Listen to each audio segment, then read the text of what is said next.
السلام عليكم خوتي خواتاتي، كي دايرين؟ بخير وعلى خير؟ كنتمنى تكونوا بخير وعلى خير. كما العاده رجعنا لكم عاوتاني بموضوع، ولكن عنده علاقه بالموضوع اللي فايت السابق. كنا هضرنا فيه على العلاقات كما قلنا، وهذا هو الموضوع اللي كنا نهضروا عليه حاليا، والعلاقات اللي كاين دابا بين المغرب واسبانيا وداك الشيء اللي فيها من توتر. فاليوم شفنا عاوتاني واحد الخبر عاوتاني جا في صحيفه الموندو، يعني كنعرفوا صحيفه رسميه ديال الدوله الاسبانيه، كتكلم على المساله ديال رفض ديال القاضي اللي كان شاد القضيه اللي كان موجه استدعاء، واللي كنا درنا واحد الموضوع واحد فيديو عاوتاني، وكنا شيدنا بالاستعلانيه ديال القضاء، لان مجرد انك دير واحد الجرأه وانك تستدعي واحد الشخص اللي هو مطلوب عندك في داخل الاراضي الاسبانيه، ومع العلم ان كاين واحد العلاقه ديال الحكومه بديك الشخصيه وعلاقتها بالدوله المغربيه، وحنا نقولوا تفاديتي او مثلا خرجتي من ديك التبعيه لواحد السلطه، واستقليتي بالسلطه ديالك، وانك قدرتي انك تزعم وتستدعيه. فكنا صفقنا لهذا الامر هذا، واعتبرنا بان هذا استعلال ديال السلطه القضائيه. فهادشي ماشي سهل ان السلطه القضائيه تخدم في حياد وتستدعيه. هنا نوهنا بهذا الامر هذا وصفقنا وقلنا هادشي مزيان.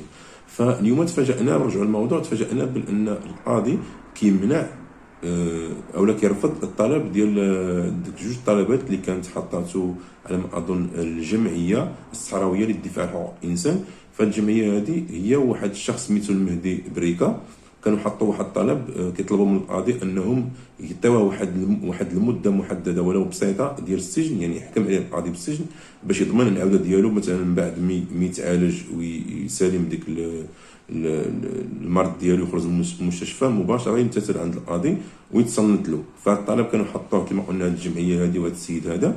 فاليوم كنشوفوا بان القاضي رفض هذا الطلب هذا، وقال الحجج اللي عنده هو انه قال لك الجرائم اللي مسجله في حق هذا السيد هذا اللي هو ابراهيم غالي فهي غير متناسبه مع الطلب ديال هاد جوج ديال الاطراف. فكيقول لك الجرائم اللي دار ما كتفرضش عليا كقاضي انني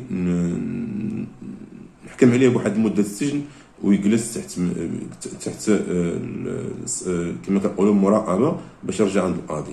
وبالتالي فهنا كنقولوا بان لما تبعش هذا السيد هذا اللي هو ابراهيم غالي مع طرف القاضي، وكان بقى مثلا وبرا وخرج من السبيطار، فهو ما عليه حتى شي حكم دابا، ما كاينش شي استدعاء، يعني ممكن انه يغادر الاراضي الاسبانيه ويهرب للجزائر ولا يهرب لاي دوله.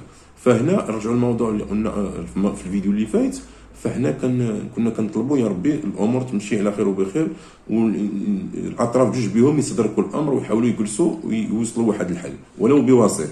اما باش ملي كنشوفوا عاوتاني هذه المساله هذه جديده، عاوتاني القضاء دار هذه العمليه هذه، فكنظن على ظن التقدير ديالي الشخصي فان الامور عاد تزيد تسوء اكثر، لان مني كتخلي السيد حر طليق يمشي فيما بغى، فانك بمثابه يعني الاعانه ديالو على انه يخرج. وانت عارف الموقف ديال الدوله المغربيه من هذا الامر هذا، وكانت دعوات بالاعتقال ديالو.